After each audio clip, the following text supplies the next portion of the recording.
Ang dalawa pa sa tatlong persona ng Diyos ay ang infinito solo Diyos at ang infinita Diyosina. Ang papel na ginagampanan lamang ni Jesus ay siya'y tagapamahala sa kaluluwa ng mga taong maliligtas. At siya ay tagapagpakilala lamang tungkol sa Diyos. At pagbangon nga ni Jesus sa loob ng ikatlong araw, ay mayroon pa siyang tinatawag na Ama at Diyos. Dito sa aklat ng Juan chapter 20 verse 17, sinabi sa kanya ni Jesus, "Huwag mo akong hipuin sapagkat hindi pa ako nakakaakyat sa Ama, ngunit pumaroon ka sa aking mga kapatid at sabihin mo sa kanila, aakyat ako sa aking Ama at inyong Ama at aking Diyos at inyong Diyos." Sino po itong tinatawag ni Jesus na Ama at Diyos? Nang ang sabi na hindi pa siya nakakaakyat sa Ama, sa kanyang Ama at sa kanyang Diyos. Dito po sa biblical ay at alamin po natin kung sino itong tinatawag po ni Jesus na Ama at Diyos. At bago ko po ito ipaliwanag sa inyo, mga kababayan, ay may mga katanungan po ako sa inyo na na dapat nyo pong sagutin, Kung ano po ba ang papel ni Elias dito po sa Lumang Tipan at sa Bagong Tipan, at bakit siya ay susuguin na bilang propeta, at bakit si Elias ay isang tao. Umpisahan ko na po ang pagpapaliwanag dito tungkol kay Elias. Kung ano ang kanyang hiwaga, kung ano ang kanyang sekreto, kung may nakaalam ba tungkol sa kanyang kalagayan, kahit man doon sa aklat ng Lumang Tipan, Dito po sa aklat ng Mikas, sa aklat ng Malakias, Kapitulo 4, versikulo 5, ganito po ang sinasabi sa Biblia. "Narito aking susuguin sa inyo si Elias na propeta bago dumating ang dakila at kakilakilabot na kaarawan ng Panginoon." So, ayon dito sa biblical, susuguin daw si Propeta Elias. So, ibig sabihin ba si Elias ay isang propeta lang, mga kababayan? At si Elias ay nasa kalagayang pagkatao na gaya natin na tao. Ayon sa aklat ng Santiago, Kapitulo 5, versikulo 17, si Elias ay isang taong may pagkataong gaya na rin ng atin. At siya'y nanalangin ng buong ningas upang huwag umulan at hindi umulan sa lupa sa loob ng 3 araw at 3 taon at 6 na buwan. Tao si Elias, propeta si Elias, ayon sa kasulatang Biblia. Hindi po ba pwedeng maging Diyos si Elias? kung sinasabi po ninyo dito sa batayan na ito na si Elias ay isang propeta lamang at siya ay tao lamang, nakagaya natin, no? Sapagkat kung yan po ang inyong pagkakaintindi, pagkakaalam, ay babasahin ko po dito sa Biblia rin, no? Na itong si Elias ay tinatawag na ama ni Eliseo. Hindi po si Eliseo Soriano na namatay na. Hindi po 'yon. Kundi yung Eliseo na nasa lumang tipan. Basahin ko po itong nasa Ikalawang Hari, Kapitulo 11, versikulo chapter 2, verse 11 hanggang 12. At nangyari samantalang siya'y nagpapatuloy at nagsasalitaan, na narito napakita ang isang karong apoy at mga kabayong apoy na naghiwalay sa kanila kapwa, at si Elias ay sumampa sa langit sa pamamagitan ng isang ipo-ipo. At nakita ni Eliseo at siya'y sumigaw, Ama ko, mga kabayo ng Israel at mga ngabayo niyaon. At hindi na niya nakita siya, at kanyang hinawakan ang kanyang sariling kasuotan at hinapak ng dalawang hati. Yon,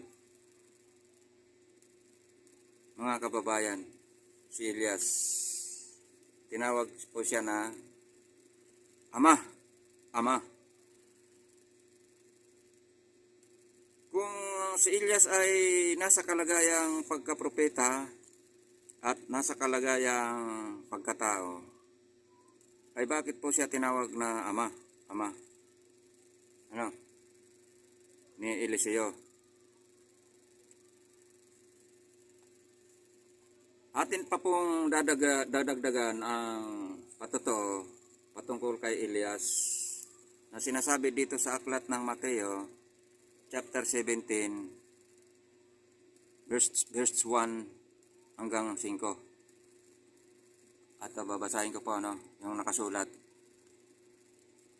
At pagkaraan ng 6 na araw ay isinama ni Jesus si Pedro at si Santiago at si Juan na kapatid niya, at sila'y dinalang bukod sa isang mataas na bundok. At nagbagong anyo siya sa harap nila, at nagdiwanag ang kanyang mukha na katulad ng araw, at pumuting tulad sa ilaw ang kanyang mga damit. At narito napakita sa kanila si Moises at si Elias na nakikipag-usap sa kanya. At sumagot si Pedro at sinabi kay Jesus, Panginoon, mabuti sa atin ang tayo dumito. Kung ibig mo ay gagawa ako rito ng 3 tabernakulo, isa ang sa iyo at isa ang kay Moises at isa ang kay Elias. Samantalang nagsasalita pa siya, narito ang isang maningning na alapaap ay lumilim sa kanila, at narito ang isang tinig na mula sa alapaap na nagsasabi, Ito ang sinisinta kong anak na siya kong pinalulugdan, siya ang inyong pakinggan. Dito po sa tagpo na to na binasa ko sa Biblia, naroon po si Moises at naroon po si Elias na nakikipag-usap po doon doon sa mga mga alagad ni Jesus nung araw sa Bagong Tipan. At may narinig po silang tinig doon po sa kila Moises at kila Elias. Sino po sa dalawang nagsasalita doon? Si Moises ba o si Elias? Mamaya po ay kaklaruhin natin yan kung sino yung nagsasalita na yan. Ano? Na sinasabi na pakinggan ninyo siya. Ibig sabihin, yung nasa kalagayang pagka-anak si Jesus na yon sa Bagong Tipan, no? Na nagbagong anyo. Nagbagong anyo po yung anak. Ibig pong sabihin, yung pinapaliwanag ko nga doon sa sa lumang kasulatan no, na yung wala pa man wala pa man po si Jesus, ay mayroon na pong anak na na tagapaglikha ng mga bagay-bagay. At itong nakasulat dito sa Biblia, nagbagong anyo na po siya. So, sino po yung nagsasalita doon sa dalawa? Dito po, klaruhin po natin ang pahayag dito sa aklat ng Mateo chapter 27 verse sa kung sino itong tinatawag dito na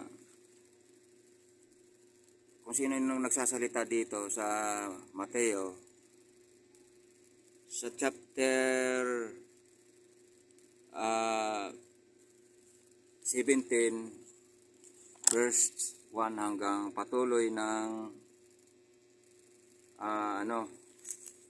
ng 5. Ako, babasahin ko na. At nang malapit na ang oras na ikasiyam, ay sumigaw si Jesus ng malakas na tinig na sinasabi, Ili, Ili, lama sabaktani. Sa makatwid bagay, Diyos ko, bakit mo ako pinabayaan? At nang marinig ito ng ilan sa nakatayo roon, ay sinabi, tinatawag ng taong ito si Elias. Yan. Mga kababayan, yung salitang tao ay tinawag ni Jesus na Diyos.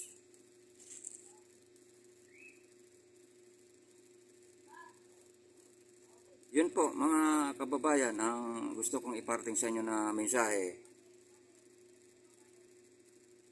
patungkol kay Elias na tinawag po ni Eliseo na ama ko at tinawag din po siya ni Jesus na Diyos.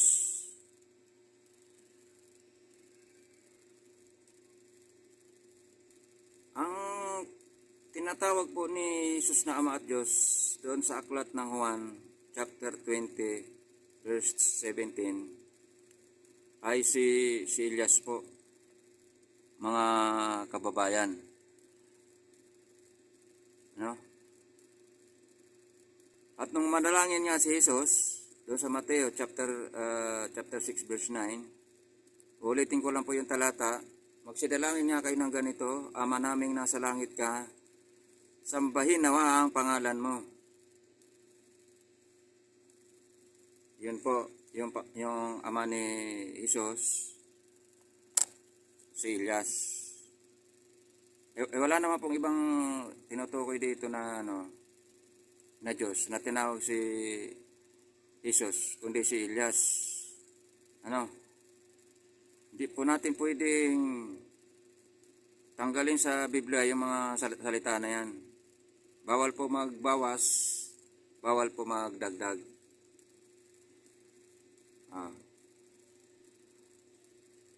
So, ang likas na kalagayan po ng Diyos ay